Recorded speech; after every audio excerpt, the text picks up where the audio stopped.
புகழுக்குரிய தூய்மை மிகு நற்கருணைக்கு எல்லா காலமும் ஆராதனையும் புகழும் ஆட்சியும் உண்டாக கடவது. அன்பு ஆண்டவரே, ஒவ்வொரு மாதமும் இந்த நாளில் எங்களை முகமுகமாக தரிசிக்க வருகிற உமக்கு நாங்கள் நன்றி செலுத்துகிறோம். ஆண்டவரே, இந்த நற்கருணை வழியாக நீர் ஒவ்வொரு நாளும் எங்களுக்கு சொல்லுகிற சத்தியம், இதோ நான் எந்நாளும் உங்களோடு இருக்கிறேன் என்று ஒவ்வொரு முறையும் இந்த நற்கருணையை பார்க்கிற பொழுதெல்லாம் நீர் எங்களுக்கு உறுதியாக சொன்ன சத்திய வேத வாக்காக நீர் சொன்ன அந்த வார்த்தைகள் எங்களுக்கு எல்லா நேரத்திலும் மிகுந்த ஆறுதலையும் மன மகிழ்ச்சியும் மன நிறைவையும் நீர் எங்களோடு இருக்கிறீர் என்ற அந்த நம்பிக்கையும் எங்களுக்கு உணர்த்துகிறது. ஆண்டவரே, அதே போல இந்த நாளில் சிறப்பாக இந்த மாதத்தின் முதல் வியாழக்கிழமையில் எங்களை முகமுகமாக தரிசிக்க வந்த உமக்கு நாங்கள் நன்றி செலுத்துகிறோம். ஆண்டவரே, இதோ இந்நேரம் வரை உம்மை நாங்கள் துதித்தோம், உம்மை ஆராதித்தோம், உமக்கு புகழ்ச்சி பண்ணி செய்தோம். இதோ இருக்கிற ஒரு சில நிமிடங்களில் உம்முடைய வார்த்தைகளை நாங்கள் கேட்க இருக்கிறோம். ஆண்டவரே, நாங்கள் வார்த்தைகளை கேட்கிற பொழுது அது எங்கள் உள்ளத்திற்கு சென்று ஆழத்திற்கு சென்று அது மிகுந்த விளைச்சலை மிகுந்த பலனை அது கொடுக்கக்கூடிய விதத்தில் நாங்கள் கொடுக்கிற இந்த செய்தியையும் கேட்கிற அந்த இறை வார்த்தையையும் நாங்கள் உள்வாங்கிக் கொள்ளக்கூடிய அந்த ஆசீர்வாதத்தை எங்களுக்கு கொடுக்க வேண்டுமாய் ஜெபிக்கிறோம்.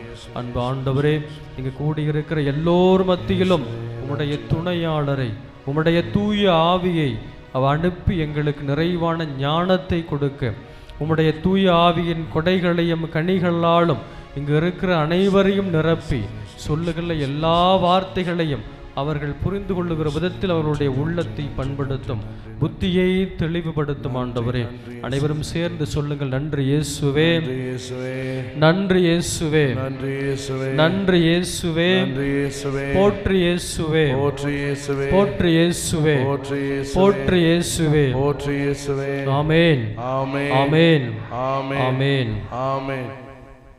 அமருங்கள். Very good. அருமையாக ஆண்டவரை பாடல் பாடி துதித்து மிகவும் சிறப்பாக ஆண்டவரை துதித்திருக்கிறோம். கடவுளுக்கு அதுதான் வேணும். ஆண்டவருக்கு நம்ம என்ன அள்ளி கொடுக்க போகிறோம்? நாம் கடவுளுக்கு என்ன செய்ய போகிறோம்? என்ன செஞ்சிட முடியும்? திருப்பாடல் ஆசிரியர் சொல்லுவார், ஆண்டவரே, நீர் எனக்கு செய்த எல்லா நன்மைகளுக்கும் நான் என்ன கைமாறு செய்ய போகிறேன்? மீட்பின் கிண்ணத்தை கையில் எடுத்து நன்றி சொல்வது மட்டும்தான் நம்மால் முடியும். ஆக அந்த நன்றி வெளிப்பாடு நம்முடைய புகழ்ச்சியின் மூலம், நம்முடைய பாடல்கள் மூலம், கடவுளை நாம் ஆராதிப்பதன் மூலம்தான் கடவுளுக்கு நாம் நம்முடைய நன்றியை செலுத்த முடியும். வெரி குட், ரொம்ப சந்தோஷம். ஒரு ஆமேன்னு சொல்லுங்கள். இன்னொன்று இன்னொன்று வெரி குட். நீங்கள் உங்களாம் வேலை இல்லையா? நான் ஃபாதர்கிட்ட கேட்டேன், ஃபாதர் வியாழக்கிழமையாக இருக்குது, இப்போ எல்லாம் ஸ்கூலுக்கு போவாங்க வருவாங்க, எப்படி ஃபாதர் நீயே அதை யோசிக்கிற? உனக்கு என்ன வேலை? உனக்கு என்ன வேலை? ஆண்டவருடைய வார்த்தையை நீ சொல்லணும், அவ்வளவுதான். கேட்பவர்கள் கேட்பார்கள், வர்றவங்க கேட்குறாங்க, இல்லைன்னா கேட்கல, அவ்வளோதான். கேட்க செவியுள்ளோர் கேட்கட்டும். அவ்வளோ வேலை இருந்தால் போகட்டும், அவர்களுக்கு அதையெல்லாம் முக்கியம் இல்லை. ஆண்டவருடைய வார்த்தை வேணும்னா வரட்டும். நீயே இப்படி யோசிக்கிட்டே போனால் நீ எப்படி முழு உள்ளத்தோடும் முழு ஆன்மாவோடும் முழு மனதோடும் எப்படி நீ ஆண்டவருடைய வார்த்தையை மக்களுக்கு சொல்லுவோம் அப்படின்னாரு. அதுவே எனக்கு பெருசாக இருந்துச்சு. ஆமாம், இல்லை, அது உண்மைதான். அப்படின்னா செய்ய வேண்டிய வேலையை நாம் சரியாக செய்கிற பொழுது அது சரியாக போய் சென்றடையும். ரொம்ப சந்தோஷம். எனக்கு என்ன தெரியுமா சம்டைம் தோணும், நம்ம கோவிலை பெருசாக கட்டக்கூடாது. எப்படி? ரொம்ப பெருசாக கட்டினா எவ்வளோ பேர் வந்தாலும் என்னடா பின்னாடி ரொம்ப எம்டியாக கிடக்க, யாருமே வரலையேன்னு தோணும். இந்த மாதிரி சின்னமாக கட்டி வச்சிட்டோம்னா 10 பேர் உக்காந்தாலும் எப்பா என்ன கூட்டம். இப்போ நான் சொல்லுவேன் வீட்டுக்கு போய், இல்லை ஃபாதர்கிட்ட போய், கூட்டமாக ஃபாதர் கோயில் ஃபுல்லாக நிரம்பி வலிஞ்சிச்சு ஃபாதர், கூட்டம் இடம் இல்லாமல் பக்கத்தில் ஒரு அம்மா படியில் உட்காந்துச்சு, பின்னாடி ஒரு அண்ணா உட்காந்தாங்க, கோயிலில் கூட்டம் தாங்கல ஃபாதர் அப்படின்றவேன். அது உண்மையா பொய்யா? உண்மைதான். வந்தது எத்தனை பேர்னு கேட்டால் ஏன் டப்பா கேன்றோம். வந்தது எத்தனை பேர்னு கேட்டால் வந்தாங்க ஃபாதர், கோயில் ஃபுல்லாக வந்தாங்க அப்படின்ட்டு சொல்லிட்டு போயிடலாம். Very good. இப்போ ஆண்டவர்கிட்ட வந்திருக்கிற நீங்கள் எல்லோரும் கடவுளுக்கு எதிரானவர்களா கடவுளுக்கு சார்பானவர்களா? ஒரு கேள்வி. கடவுளுக்கு சார்பானவர்கள். சரி, ஆண்டவருக்கு எதிரானவர்கள் யாரு? சரி, நாத்திகர்கள், கடவுளை நம்பாதவர்கள், கடவுளுக்கு எதிரானவர்கள் வேறு, அவரை பற்றி நினைக்காதவர்கள். சரி, இப்போ இந்த இருக்கிற உலகத்தில் இருக்கிற மரம் செடி கூட ஆண்டவர் நினச்சிக்கிட்டு இருக்குமா? நினைக்காது, ஆண்டவருடைய படைப்பு. சரி, ஒருத்தர் சொன்னாங்க ஆண்டவரை நம்பாதவர்கள், ஆண்டவரை நாத்திகவாதிகள், அவர்கள் கடவுளுக்கு எதிரானவர்கள்னு சொல்கிறோம். நீங்கள் நினைக்கலாம் அப்படி சொல்கிறோம். ஆனால் நிறைய இந்த மனித குலத்திற்கு அதிகமான பாதகம், அதிகமான பாதிப்பு வந்தது யாரால? எவெல்லாம் சாமியை தூக்கி பிடிக்கிறானோ அவனால தான். கடவுள் இல்லை என்று போனவர்கள்லாம் இப்போ உதாரணமாக எத்தனையோ பேர் சொல்ல, கார்ல் மார்க்ஸ் கடவுளை நம்பாதவர், அவர் கொடுத்த கொள்கைகள் தான் இன்று உலகமே இயங்கி கொண்டு இருக்கிறது. அப்படி எத்தனையோ மனிதர்கள், கடவுளை நம்பாதவர்கள் மனிதர்களை இன்றும் வாழ வைத்து கொண்டிருக்கிறார்கள். கடவுள் கடவுள் கடவுள்னு சொல்கிறவங்க தான் அங்கங்கே பக்கத்தில் ஒரு 10 அடி 15 அடி குழியை வெட்டி வச்சுட்டு போயிடுவாங்க.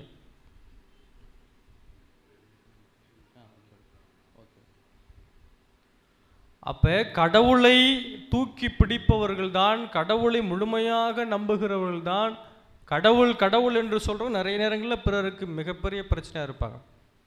கடவுளை நினைக்காதவர்கள், கடவுள் நினச்சிக்கிட்டே இருக்கிறவங்க கடவுளுக்கு சாதகமாக சார்பாக இருப்பார்கள் என்று நாம் சொல்லிவிட முடியாது. அப்போ ஒரு அம்மாட்ட நேற்று கேட்டேன், யாருமா ஆண்டவருக்கு எதிரானவர்கள்லாம் யாரு? ஃபாதர், பாவம் செய்கிற எல்லாருமே கடவுளுக்கு எதிரானவர்கள் அப்படின்னு அந்த அம்மா சொன்னுச்சு. அப்படின்னா நீங்கள் நானும் மிகப்பெரிய புனிதனா, புண்ணியவானா? இல்லையே. அப்போ நாம் கடவுளுக்கு எதிரானவர்களா? அவர் சொல்கிறார்ல, நோயற்றவருக்கல்ல நோயுற்றவருக்கே மருத்துவர், பாவிகளையே நான் அழைக்க வந்தேன். அப்போ அவர்களோடு தான் உணவருந்தினார், அவர்களோடு தான் தங்கினார், அவர்களோடு தான் ஆண்டவருடைய வாழ்நாள் முழுவதும் சென்றது. அப்போ அவர் பாவிகளுக்கு எதிரானவர் அல்ல. அப்போ யார் கடவுளுக்கு எதிரானவர்கள்? விவிலியம் சொல்லும். நீங்கள் எடுக்கல, மத்தேயு நற்செய்தி அதிகாரம் 12 இறைவசனம் 30. மத்தேயு அதிகாரம் 12 இறைவசனம் 30. சிம்பிளா இருக்கு. என்னோடு இராதவர் எனக்கு எதிரானவர், அவ்வளவுதான். யாரு கடவுளுக்கு எதிரானவர்? பெருசா நம்ம பாவம் செஞ்சவங்க, ஒரு அம்மா 10 கட்டளையை மதிக்கலைன்னா அவர் கடவுளுக்கு எதிரானவர். ஆமா, இவர் அப்படியே 10 கட்டளையை பக்கம் பக்கமா டெய்லி மதிச்சுக்கிட்டு இருக்கிறாரு, திருச்சபை கட்டளையை வந்து டெய்லி மதிக்கிறார். இல்லை, நம்ம பெருசா யோசிக்க வேண்டாம், பெரிதாக நாம் யோசிக்க வேண்டாம். யார் கடவுளுக்கு எதிரான? பாவம் செய்கிறவங்க, 10 கட்டளையை மதிக்காதவர்கள், திருச்சபை கட்டளையை மதிக்காதவர்கள், கடவுளை நினைக்காம இருக்கிறவங்க, நாத்திகவாதிகள். இல்லை, யாரெல்லாம் அவரோடு இல்லையோ அவர்களெல்லாம் அவருக்கு எதிரானவர்கள். என்னோடு இல்லாதவர் எனக்கு எதிரானவர் என்று ஆண்டவர் ஒரே சின்ன வார்த்தையில் சொல்லிட்டார். ஆனால் இதை நாம் தியானிக்கிற பொழுது, இதை நாம் சிந்திக்கிற பொழுது இன்னும் நிறைய கேள்விகள் நமக்கு எழும். அப்போ யாரெல்லாம் கடவுளுக்கு எதிரானவர்கள் என்ற கேள்வி வரும். யாரெல்லாம் கடவுளுக்கு எதிரானவர்கள்? நீங்கள் எசாயா புத்தகம் 29வது வசனம் சொல்லும், எடுக்கலாம். எசாயா 29:13. எசாயா 29:13.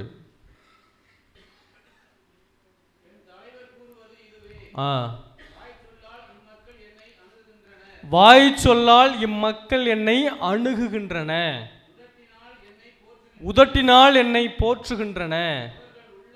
அப்படியே நிப்பாட்டிங்க. இவர்கள் வாய் சொல்லால் என்னை போற்றுகின்றன, உதடலால் என்னை அவர்கள் அணுகுகின்றன. அப்படியே நிப்பாட்டிக்கோங்க.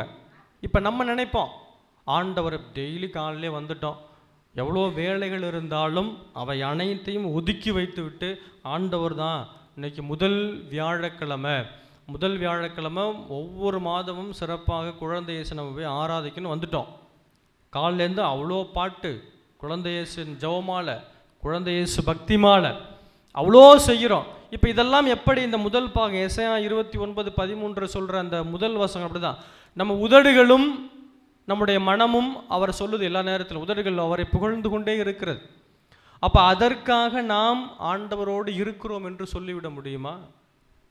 ஒருத்தர் டெய்லி ஜெபமாலை சொல்கிறாரு, இவர் கடவுளோடு இருக்கிறார் நம்ம சொல்லிவிட முடியுமா? ஒருத்தர் டெய்லி பைபிள் படிக்கிறாரு, இவர் கடவுளோடு இருக்கிறார் என்று சொல்லிவிட முடியுமா? ஃபாதர் டெய்லி பூசை வைக்கிறாரு, இவரெல்லாம் கடவுளோடு இருப்பார் நம்ம சொல்லிட முடியுமா? அப்போ யாரெல்லாம் ஆண்டவரே ஆண்டவரே என்று கூப்பிடுறார்கள் அவர்கள் விண்ணகத்திற்கு போக முடியாது. நீங்கள் எல்லாம் தெளிவாக இருக்கிறீங்க. கடவுளே கடவுளே ஆண்டவரே ஆண்டவர்னு கூப்பிடுறவங்க யாரும் விண்ணகத்திற்கு செல்ல முடியாது என்று அவரே சொல்லிட்டார். ஆண்டவரே சொல்லிவிட்டார், போக முடியாது, கஷ்டம். அப்போ யாரு அடுத்து? ஆனால் உங்கள் உள்ளமோ என்னை விட்டு வெகு தொலைவில் இருக்கிறது. அப்போ இந்த உள்ளத்தை ஆண்டவர் பக்கம் எவன் இழுத்து கொண்டு வருகிறானோ, இந்த உள்ளத்தை ஆண்டவருடைய பக்கத்தில் எவன் வைக்கிறானோ அவன்தான் ஆண்டவரோடு இருக்கிறான் இருப்பதற்கு அர்த்தம். இப்போ நம்முடைய உடல் ஆண்டவர்கிட்ட இங்கே இருக்குது, நம்ம எல்லாம் கோவிலில் உட்கார்ந்து இருக்கிறோம், ஆனால் நம்மிடம் கடவுள் இருக்கிறாரு, நாம் ஆண்டவரோடு இருக்கிறோமா என்று நாம் கேட்கிற பொழுது இல்லை, நம்ம அப்படி சொல்லிவிட முடியாது. யோபு புத்தகத்தில் ஆண்டவர் சுற்றி திரிவார், சுற்றி திரிந்து தன்னுடைய தேவ தூதர்கள் மத்தியில் வந்து நிற்கிற பொழுது அவர்கள் மத்தியில் சாத்தானும் இருந்தது என்று விவிலியம் சொல்லும். தேவ தூதர்கள் மத்தியில் சாத்தான் கேட்பார், சாத்தான் நீ எங்கே வந்த, நீ எங்கே இருக்கிற அப்படின்னு கேட்பார். நான் உலகை சுற்றி திரிந்து கொண்டு இருக்கிறேன். அங்கே தேவ தூதர்கள் மத்தியிலும் சாத்தான் அங்கே வந்து நிற்கும். அப்போ நாம் ஆண்டவரோடு இருக்கிறோமா, தீய ஆவிகளோடு இருக்கிறோமா என்பது நம்முடைய மனிதருக்கு மட்டும்தான் தெரியும். நம்ம சொல்லலாம் வெளியில் ஃபாதர் வந்து பாவ சங்கீதனை கேட்கிறார். பாவ சங்கீதனம் செய்ய விரும்புபவர்கள் எல்லாருமே செய்யணும், எப்பொழுது செய்ய விரும்புபவர்கள் யாரும் டிஸ்டர்ப் பண்ணாமல் சும்மா நீங்கள் வெளில போயிட்டு உங்களுடைய அந்த பாவ அறிக்கையை செய்து விட்டு வரலாம். அப்போ கடவுளோடு நாம் இருக்கிறோம் என்று சொல்லும் பொழுது நம்முடைய வார்த்தைகளாலோ நம்முடைய உடல் சார்ந்த இந்த ப்ரெசன்ஸ் அது சொல்லாது. நம்முடைய உள்ளம் ஆண்டவரோடு எப்பொழுதும் இணைந்திருக்கிறதா, அதுதான் முக்கியம். நம்முடைய உள்ளம் ஆண்டவரோடு எல்லா நேரத்திலும் இருக்கிறதா, நம்முடைய சிந்தனை அவரோடு இருக்கிறதா, அவர் செய்கிறது போல பேசியது போல அவர் சொல்வது போல் நம்ம இருக்கிறோமா? விவிலியம் சொல்லும், கடவுள் சென்ற இடங்களெல்லாம் நன்மையை செய்து கொண்டு சென்றார்னு ஆண்டவர் விவிலியம் சொல்லும். அப்போ நாம் நம்முடைய வாழ்வில் அப்படி செய்கிறோமா? அப்படி செய்கிறவன் ஆண்டவரோடு இருப்பதற்கு உதாரணம். சில நேரங்களில் கோவில்களில் பார்த்தீங்கன்னா சிலவங்க ஜபமாலை எடுத்தாங்கன்னா 53 மணின்னா 103 மணி 203 மணி அவங்க பாட்டு ஜபமாலை சொல்லிக்கிட்டே இருப்பாங்க. எங்கள் பங்கில் ஒரு பாட்டு இருக்குது, 53 மணி சொல்கிறப்ப 5:10 அதுதான் சொல்லும்.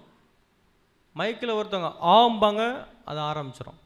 2வது 10க்கு இன்னொரு அம்மா ஆன்னு ஸ்டார்ட் பண்ணுவாங்க, அந்த அம்மா ஆரம்பிச்சிடும். 50 மணி 53 மணிலையும் 5 மணியும் தேவரகசியம் அந்த வயசான பாட்டு தான் சொல்லும்.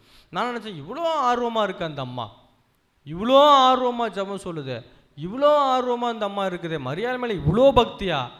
அப்படி அங்கே போய் ஊரில் பார்த்தோம்னா இங்கே உருட்டுற உருட்டு பெரிய உருட்டு இல்லை, அங்கே ஊரில் உருட்டும் பாருங்க ஒரு உருட்டு, அதுதான் பெரிய உருட்டு. எனக்கு ஆச்சரியமாக இருக்கு. அப்புறம் என்ன இங்கே மாதா மாதா மாதான்னு எங்கே அங்கே கூவிக்கிட்டு இருக்கிறேன்னா சும்மா. சிலவங்க கோயிலில் பாட்டு பாடுறவங்க பாட்டு இங்கே அந்த பாட்டு மாதாவை பற்றி என்ன, ஆண்டவரை பற்றி என்ன, இயேசுவை பற்றி என்ன, புடுதலை பற்றி என்ன, அவ்வளோ அருமையாக பாடுவாங்க. ஊரில் போனால் பாடா படுத்தோம், வீட்டில் அங்கே இங்கே அது இருக்கிற இடம்லாம் ரொம்ப ரொம்ப பாடாக இருக்கும். ஆனால் கோவிலில் ஒரே பாட்டு தான், ஆண்டவரை புகழ்ந்து புகழ்ந்து அம்மா பாடிக்கிட்டே இருக்கோம். ஆனால் வீட்டில் போனால் எல்லாரையும் பாடா படுத்தி வைக்கும். அப்போ இதுக்கும் அதற்கும் நிறைய வித்தியாசங்கள். அப்போ உதடுகள் நம்முடைய வாய் சொல் கடவுளை எல்லா நேரத்திலும் புகழ்ந்து கொண்டே இருக்கிறது. ஆனால் என்னுடைய உள்ளம் உண்மையிலேயே கடவுளை புகழுகிறது. அந்த உள்ளம் ஆண்டவர் கேட்கிறார், அந்த உள்ளம்தான் கடவுளுக்கு வேணும். நம்முடைய வார்த்தைகள் ஜாலம் ஆண்டவருக்கு புரிஞ்சிடும், டேய் நீ மூடு போதும் நிப்பாட்டு அப்படின்றோம். சம்டைம் எனக்கு ஏதாவது பிரசங்கம் பூச வைக்கிறப்ப டக்குன்னு கரண்ட் போயிடும். நான் யோசிப்பேன், ரைட்டு கடவுள் நமக்கு சிக்னல் கொடுத்துட்டாரு, சரி கொஞ்ச நேரம் வெயிட் பண்ணு, நிறைய முறை நான் மாதிரி நடந்திருக்கேன். எனக்கு கொஞ்சம் நேரம் வெயிட் பண்ணேன், அப்புறம்ட்டு யோசிப்பேன், ஆண்டவரே பேர் என்ன தப்பு பண்ணிட்டேன், ஏன் இப்படி கரண்ட்டை நிப்பாட்டி நானே யோசிப்பேன். அதன் பிறகு வந்துடும். அப்புறம் அன்னைக்கு ஷட் டவுன், ஒரு நாள் ஃபுல் ஷட் டவுன் நமக்கு தெரியாது, ஆனால் அது நடக்கும் சம்டைம். ஒரு முறை அப்படி தான் புதுக்கோட்டை பூசை கூப்பிட்டாங்க. முதல் சனிக்கிழமை போனேன். அந்த சனிக்கிழமை சரி நல்ல வெயில் அடிச்சது, நல்ல நாள் ஃபுல்லாக நல்ல வெயில், வானம் அவ்வளோ தெளிவாக இருந்துச்சு. 6 மணிக்கு மேலே மேகம் இருட்டி சர்ட்டியான மழை. அந்த கோவில் அன்னைக்குன்னு பார்த்து ஜெனரேட்டர் போச்சு, ஒரே இருட்டு. நான் நினச்சேன், ஆண்டவரே இப்போ நான் என்ன அவ்வளோ பெரிய தப்பு பண்ணிட்டேன், எப்பயாவது யாராவது பற்றி தப்பாக பேசியிருப்பேன், இல்லாத கிண்டல் பண்ணியிருப்பேன், பின்னாடி விட்டு முன்னாடி ஏதாவது ஜோக் அடிச்சிருப்பேன், வேறு என்ன பெருசாக தப்பு பண்ணிட்டேன். உண்டியல் காசுலாம் என் ரூமில் தான் இருக்குது, ஆனால் 1 ரூபா கூட தொட்டது இல்லையே, அதில் தொடுறதுக்கும் ஒன்றும் இல்லை, கடையில் கொடுத்தாலும் கிழிஞ்ச நோட்டாக இருக்கே கொண்டு போயிடுறான், அதுவும் தேரல, நான் என்ன பண்ண அப்படின்னு யோசிப்பேன். சரிட்டு சொன்னேன் அந்த பையன்ட்ட, சின்ன ஃபாதர் என்னுடைய 2 இயர்ஸ் ஜூனியர், ஏய் இனிமேல் என்னை பூசை கூப்பிடாத, மாதாவுக்கு என்னை பிடிக்கல, அண்ணே என்னண்ணே நீ இப்படி சொல்கிற அப்படின்ட்டு விட்டான். 2வது மாதம் கூப்பிட்டான், அப்பயும் அதே மாதிரி நடந்துச்சு. இடையிலேயே அப்போ நல்லா இருந்துச்சு, ஃபஸ்ட்டு வாசகம் 2வது வாசகம் அல்லேலியோலாம் பாடி முடிஞ்சு, நற்செய்தி வாசி டக்குன்னு கரெக்டாக பண்ணுச்சு. அவன் பக்கத்தில் நின்று சிரிக்கிறான். நான் அப்போவே சொன்னேன், ஏன்டா நீ என்னை கூப்பிட்ட, இங்கே பாருன்னு பார்த்தேன். இப்போ நான் பிரசங்க வைக்க அண்ணே இருன்னு கரண்ட் வந்துடும், கரண்ட் வரவே இல்லை. அப்புறம் கடைசியாக சொல்லிவிட்டு நற்கருணை ஆசிரியர் கொடுத்துருக்கு, இனிமேல் இந்த கோயிலுக்கு என்னை கூப்பிட்ட அப்படின்ட்டு. எனக்கு சம்டைம் கஷ்டமாக இருக்கும், ஏன் இப்படி நமக்கு மட்டும் நடந்துச்சு. அவன் சொன்னான், அண்ணே எப்போவும் நடக்குண்ணே, இந்த கோயிலில் ஜெனரேட்டர் இல்லை, இந்த மாதிரி எல்லா நேரத்தில் நடக்கும், உனக்கு நடக்குது பெருசாக நீ நினச்சிக்காத அப்படின்பா. ஏன் சிலர்களை கடவுள் இண்டிகேஷன், ரொம்ப பேசாத நிப்பாட்டு, இப்போ கரண்ட்டு போயிட போகுது, எல்லோரும் வேகமாக சிரிச்சிருவீங்க. கரண்ட்டு போயிட்டு தான் ஜெனரேட்டர் ஓடிக்கிட்டு இருக்கு, பிரச்சனை இல்லை. அப்போ கடவுள் சில நேரத்தில் சொல்லுவார், நீ வாயில் ரொம்ப பேசாத.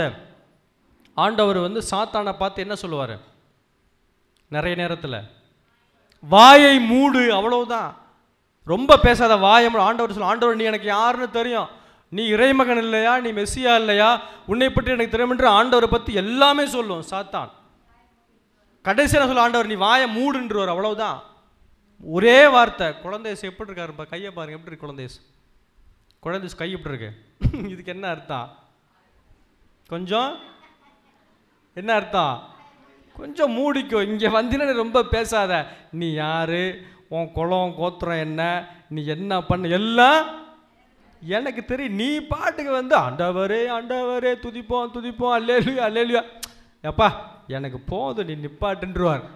அதுக்கு தான் சொல்லாமல் நீங்கள், இவர் மட்டும் இல்லை எல்லா சாமியும் இந்த சம்மணசுகளை தவிர பாக்கி எல்லாம் எப்படியாவது ஒரு போர்ஷன் இப்படி இருப்பாங்க.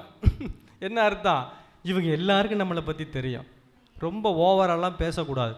அப்போ ஏன் அப்படின்னா சும்மா விளையாட்டுக்கு சொன்னேன், சாமி இது எங்கே படித்தாரு, பைபிளில் இருக்கான்னு கேட்டாரையும் சும்மா ஜஸ்ட் ஃபார் ஃபன் அப்படி சொன்னேன். ஆனால் கடவுள் விரும்புவது நம்முடைய வார்த்தைகள் அல்ல, நம்முடைய சொற்கள் அல்ல, அதுவும் தேவைதான், அது நம்மை ஆண்டவர்கிட்ட இழுத்து கொண்டு போய் நிப்பாட்டுவதற்கான ஒரு சாதனம், கருவி, ஒரு வழி, அவ்வளவுதான். ஆனால் அவை தாண்டி நம்முடைய உள்ளம் ஆண்டவரோடு இருக்கிறதா, நம்முடைய உள்ளம் அவரோடு எல்லா நேரத்திலும் இருக்கிறதா, அதைத்தான் கடவுள் விருப்பம். அப்போ நாம் கடவுளுக்கு எப்போ எதிரானவர்களாக மாறுகிறோம் என்றால், அவரோடு இல்லாத நேரத்தில் நாம் அவருக்கு எதிரானவர். அவரோடு நம்முடைய வாழ்வு எல்லா நேரத்திலும் இருக்கணும். ரொம்ப ஸ்ரீபெரும்புத்தூரில் பிரசங்கம் வச்சுக்கிட்டு இருக்கப்போ என்ன பண்ணிட்டேன், எனக்கு ரொம்ப பழக்கம் இல்லை, ஆனால் சும்மா வாரம் போவோம் வருவோம், அவ்வளோதான் மினிஸ்ட்ரிக்கு. அப்போ இந்த ஊதாரி மைந்தன் அந்த ஓமை வருகிறப்ப நான் சொன்னேன், ஆடு மாடு தான் காலையிலே கோயிலில் கிடக்குது. இந்த நம்ம கோயிலில் ஊரில் பார்த்து என்ன பண்ணோம், இந்த பக்கம் 10 மாடு, இந்த பக்கம் 10 ஆடு, அந்த பக்கம் சின்ன சின்ன கண்ணுக்குட்டிலாம் கிடக்கும், பார்த்துட்டீங்களா, பொழுதுனையும் கோயிலில் தான் கிடக்கும். எங்கள் மணமேல்குடி சர்ச்சில் பார்த்தீங்கன்னா காலைல ஒரு 50-60 மாடு வரும், அது பாட்டுக்கு நிழலில் படுத்துருக்கோம், சாயந்தரம் எந்திரிச்சு போயிடும். நான் இதை சொல்லிவிட்டேன். அப்போ ஆண்டவருடைய இடத்தில் இருக்கிறது முக்கியம் இல்லை, கடவுளுடைய இல்லத்தில் இருப்பது முக்கியம் அல்ல, நீ எந்த எண்ணத்தில் இருக்கிறாய், உண்மையிலேயே உன்னுடைய உள்ளம் ஆண்டவரோடு இருக்கிறதா. நம்ம வந்துருச்சு பூசை முடிஞ்சு, நீ எப்படி சொன்ன, நீ யாரை மாடுன்னு சொன்ன, நீ யாரை கண்ணுக்குட்டின்னு சொன்ன, அம்மா நான் உங்களை சொல்லம்மா, சும்மா உதாரணம் இப்படி தான் சொல்கிறதான்ட்டு நேராக அந்த சிட்டி மக்களும் டக்குன்னு கேட்டுருவாங்க, எப்படி சொன்னீங்க அப்படின்ட்டு. அதுலேருந்து அந்த உதாரணத்தை சொல்கிறதே இல்லை, இன்றைக்கி சொல்கிற மாதிரி சொல்லிட்டேன். இன்னைக்கு சொல்ற மாதிரி சொல்லிட்டேன். அப்ப ஆண்டவரோடு இருக்கிறோம் என்றால் என்னுடைய உடல் சார்ந்த இருப்பை கடவுள் ஒருபோதும் விரும்ப மாட்டான். உள்ளம் சார்ந்த இருப்பு கடவுளோடு இருக்கும். நீங்க திருப்பாடல் 84:10 அருமையா சொல்லும். வேற்று இடங்களில் வாழுகிற 1000 நாட்களில் உன்னுடைய ஆலய முற்றத்தில் வாழுகிற ஒரு நாள் போதும் என்று. அப்ப அந்த ஒரு நாள்ல என்ன வந்துட போகுது? அந்த ஒரு நாள் ஏன் திருப்படலாசிரியர் இவ்வளவு எம்பசைஸ் பண்ணி சொல்றாரு? ஏன் இவ்வளவு ஆணித்தரமாக ஒரு நாள் உன்னுடைய ஆலயத்தில் வாழ்ந்தால் அதுவே போதும் என்று சொல்றார்? அப்ப அந்த அளவுக்கு அந்த ஒரு நாளில் அவன் ஆண்டவரோடு இருக்கிறான். அதுதான் முக்கியம். இப்போ நம்மளாம் எத்தனை வருஷம்? 39 வருஷம், 40 வருஷம், நான் 35 வருஷம். நீங்கள் எல்லாரும் என்னோட பெரியவங்க தான். இப்போ இத்தனை ஆண்டுகளாக நான் கிறிஸ்தவளாக வாழுகிறோம். ஒவ்வொரு நாளும் ஆண்டவரை உட்கொள்கிறோம், ஒவ்வொரு நாளும் திருப்பள்ளிக்கு செல்கிறோம். உண்மையிலே என்னுடைய வாழ்வு ஆண்டவரோடு இருக்கிறதா என்றால் அது ஒரு பெரிய கேள்விக்குறி தான். நான் இல்லை என்று சொல்லிவிட முடியாது. நீங்கள்லாம் ஆண்டவரோடு இல்லை அப்படின்னு சொல்ல முடியாது, தப்பு. நான் சொல்லவும் கூடாது. ஆனால் இருக்கிறேனா என்பதை நீங்கள் உங்களுடைய உள்ளத்தில் அதை சிந்தித்து பார்க்க வேண்டும். உண்மையில் நான் ஆண்டவரோடு இருக்கிறேனா? அப்போ அந்த ஒரு நாளில் என்ன வந்துட போகுது? 1000 நாட்கள் அங்கங்கு எவ்வளவு வாழ்ந்தாலும் உன்னுடைய ஆலய முற்றத்தில் ஒரு நாள் வாழ்ந்தால் போதும் சொல்றாரு. அப்போ அந்த ஒரு நாளில் அவர் எந்த அளவுக்கு ஆண்டவரோடு உண்மையாக இருந்திருப்பார் என்பது நமக்கு தெரிகிறது. அப்போ அந்த உண்மை தன்மை நம்முடைய வாழ்வில் வேணும். அதைத்தான் ஆண்டவர் விரும்புகிறார். அதுதான் நமக்கு வேணும். அப்போ அது நம்முடைய வாழ்வில் இருக்கிறதா என்பதை நாம் ஒவ்வொரு நாளும் சிந்திக்க வேண்டும். ஒவ்வொரு நாளும் உண்மையிலே என்னுடைய வாழ்வு ஆண்டவரோடு இருக்கிறதா? நீங்கள் பாருங்கள், எத்தனை பேர் இப்போ குடும்பமாக வந்திருக்கிறீங்க? குடும்பத்தில் எல்லாருமே வந்திருக்கிறோம் சொல்லுங்கள். இப்போ ஆனால் இப்போ நிறைய நீங்கள் சர்ச்லாம் பார்த்தா எப்படி இருக்குல்லாம் திருமதி சபையாக தான் இருக்குது. எப்படி இருக்குது? திருமதி சபை. திருச்சபைக்கு வாய்ப்பு இல்லை. ஏன்? ஆண்கள் ரொம்ப கம்மி. ஒரு ஃபாதர் சொன்னார், பேசாமல் திருச்சபைக்கு திருமதி சபைன்னு வச்சிருக்கலாம். ஏன்னா எங்கே போனாலும் இந்த அம்மாக்கள் கூட்டம் தான் இருக்கிறாங்க, இந்த அம்மாக்கள் தான் வர்றாங்க. இந்த திரு ஆட்களையே காணும். அது எங்கேயாவது திருக்கு புருன்னு முழிச்சுக்கிட்டு எங்கேயாவது தெரியுது, கோயில் பக்கமே வரமாட்டேங்குது. நிறையா அதான உண்மை. இப்போ நீங்கள் எத்தனை பேருக்கு? எல்லாம் அம்மாக்கள் தான் அதிகமாக இருக்கிறீங்க.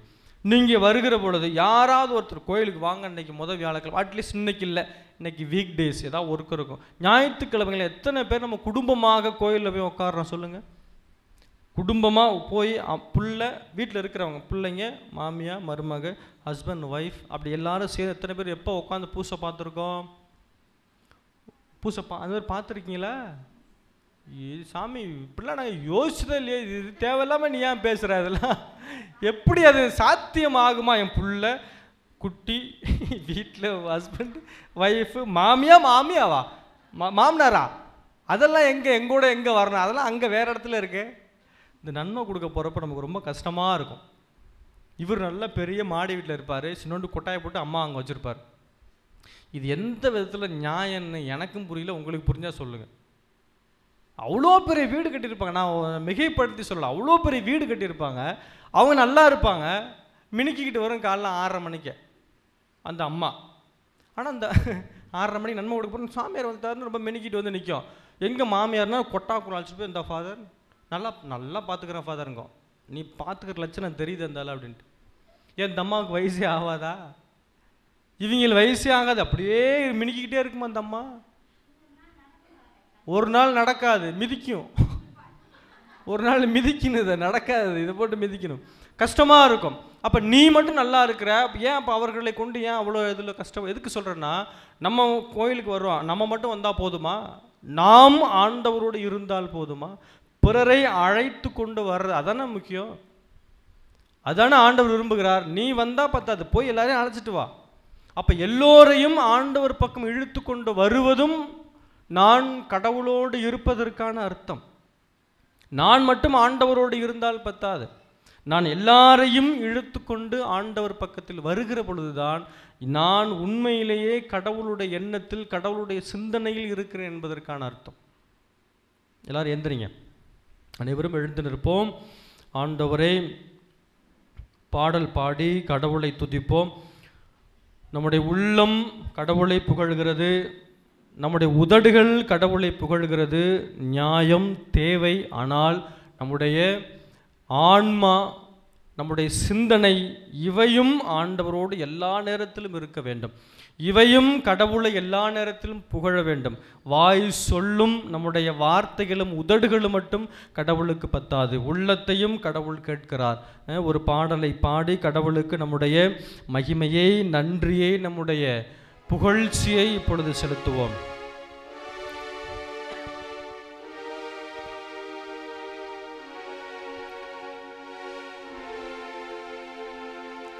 கை தட்டி சேர்ந்து பாடுவோம்.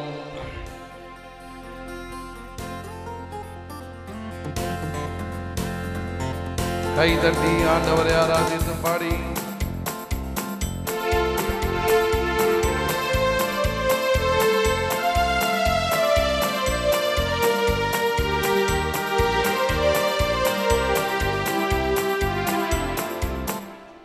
என்ன கை தட்டுறீங்க? நல்லா சத்தமா கை தட்டணும்ல. ஆண்டவரை ஆராதிக்கும் போது ஆயா வடை சுடுற மாதிரி எல்லாம் கை தட்டக்கூடாது. ஆண்டவரை நான் துதிக்கிறேன், நான் இவர் வாழ்கிற கடவுள், வாழ்கிற கடவுள், உயிருள்ள கடவுள்.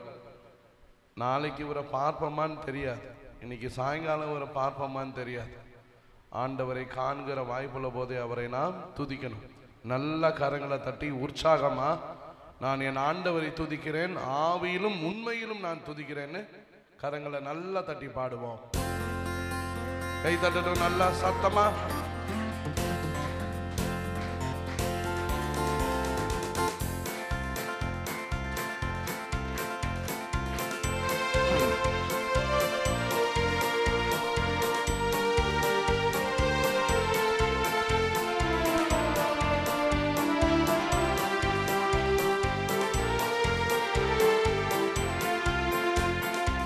கர்த்தர் மேல் பாரத்தை வைத்து விடு, கலங்கி தவிக்காதே,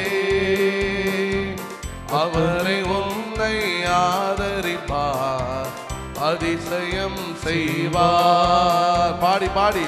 கர்த்தர் மேல் பாரத்தை வைத்து விடு, கலங்கி தவிக்காதே, அவரை உன்னை ஆதரிப்பார், அதிசயம் செய்வார்.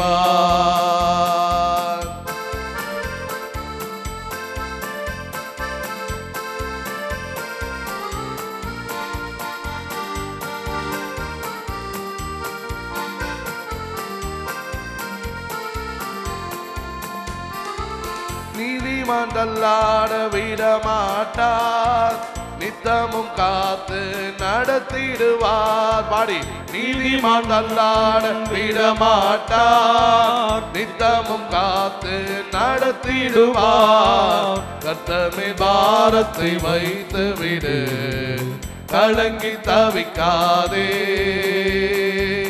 அவரை உன்னை ஆதரிப்பார், அதிசயம் செய்வார். சத்தமா பாடி. கர்த்தர் மேல் பாரத்தை வைத்து விடு, கலங்கி தவிக்காதே, அவரை உன்னை ஆதரிப்பார், அதிசயம் செய்வார்.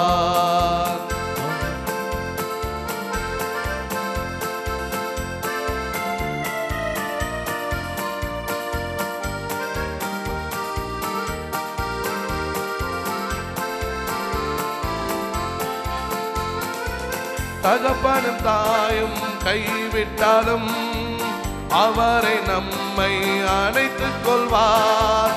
தகப்பனும் தாயும் கைவிட்டாலும் அவரை நம்மை அணைத்துக் கொள்வார். கர்த்தர் மேல் பாரத்தை வைத்து விடு, கலங்கி தவிக்காதே. சத்தமா பாடட்டும். அவரை உன்னை ஆதரிப்பார், அதிசயம் செய்வார். நம்மை காக்கும் தேவனவர், நமது நிழலாயிருக்கிறவர். நம்மை காக்கும் தேவனவர், நமது நிழலாயிருக்கிறவர். கர்த்தர் மேல் பாரத்தை வைத்து விடு, கலங்கி தவிக்காதே. சத்தமா பாடட்டும். அவரை நம்மை ஆதரிப்பார், அதிசயம் செய்வார். வாழ்வை கர்த்தருக்கு ஒப்பு கொடுப்போம், அவரை எல்லாம் வாய்க்க செய்வார். வாழ்வை கர்த்தருக்கு ஒப்பு கொடுப்போம், அவரை எல்லாம் வாய்க்க செய்வார். கர்த்தரே பாரத்தை வைத்து விடு, கலங்கி தவிக்காதே, அவரை உம்மை ஆதரிப்பார், அதிசயம் செய்வார். பாடி கர்த்தரே பாரத்தை வைத்து விடு, கலங்கி தவிக்காதே, அவரை உன்னை ஆதரிப்பார், அதிசயம் செய்வார். கரங்களை உயர்த்தி பாடி அல்லேலூயா அல்லேலூயா அல்லேலூயா அல்லேலூயா. பாடட்டும் பாடட்டும். அல்லேலூயா அல்லேலூயா. சத்தம் உயர்த்தி